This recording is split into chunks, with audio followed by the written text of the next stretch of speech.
Meg Thee Stallion and Klay Thompson recently hard launched their relationship online, and I kind of love this.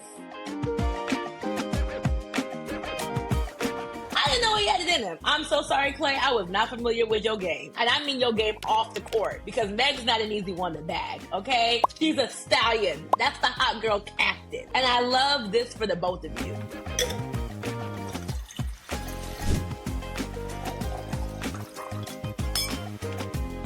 Welcome to Everything's Not Fine, the show where we unpack the chaos, celebrate culture, and keep the pores heavy. I only want soft, gentle, nice, loving, spoiling soft girl era things for our hot girl captain. I love that she's finding that wrapped up in a successful NBA player. Like, not only is Klay a nice guy, according to Meg, but he's also on her level in many ways. He's at her eye level. Their bank accounts are equally yoked. They're both successful. They're both young. I have no notes. If they like it, I love it. To everybody who loves to slut shame Meg, like it's your favorite pastime when you have nothing else to do, shouldn't she just be keeping her love life private after all the trouble it's caused? Like, she's living her life, and I suggest you live yours. And as far as I'm concerned, Megan could just keep dating athletes. Keep dating them. I want her putting up Steph Curry numbers next season, okay? But I love this for Meg. I feel like the NBA athlete is exactly what she kind of needs to be sticking to. Who the hell else is she gonna date? A 6'5" accountant? They don't make too many 6'5" accountants. So, cheers to them. The WNBA players are asking for more money, and for whatever reason, it's got a lot of people's panties in a bunch. Or should I say boxers in a bunch? Because they're the ones who are really cutting up the most. It's men. And I don't know why men are always trying to be in women's business, talking about how, oh, the WNBA is not profitable. They should not be asking for more money, even though they're hardworking athletes. And to these people, I can't help but ask, why are you so busy trying to balance the checkbook of millionaires? Shouldn't we maybe focus on the fact that America's not profitable? Can we get on our Zooms and complain about that? Or should we just talk about how the girls shouldn't be getting paid for throwing balls in the hoop and not how your Mima won't be able to afford Medicaid soon? You know what the millionaires are doing? Gutting health insurance. But no, y'all want to sit here and spend time talking about how come the WNBA players aren't doing more. It's ridiculous. I will never understand it.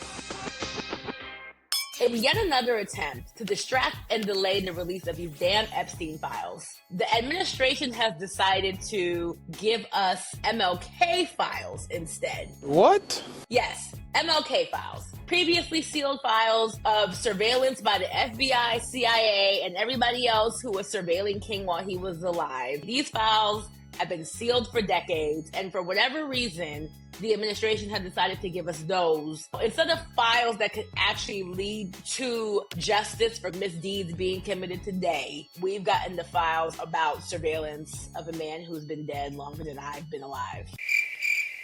And to that, I would just like to say exactly what Dr. King's daughter, Bernice, said on Twitter when those files were released, against the family's wishes, by the way. Do the Epstein files next, since you want to be out here releasing files. How about you do the ones that somebody actually asked for? We've gone from the possibility of a Black woman attaining the highest office in the country to Black women struggling to attain any office in this country because we're always the first ones to get hit.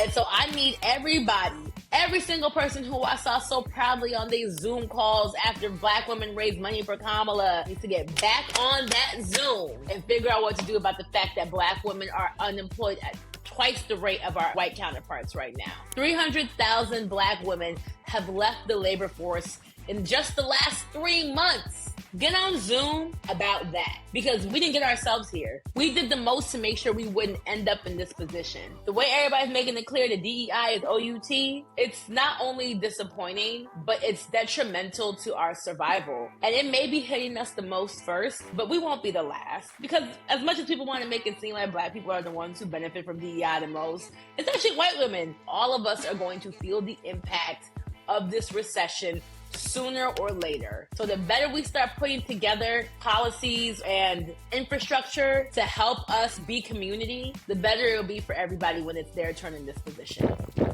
Well, that's that on that, y'all. See you next week.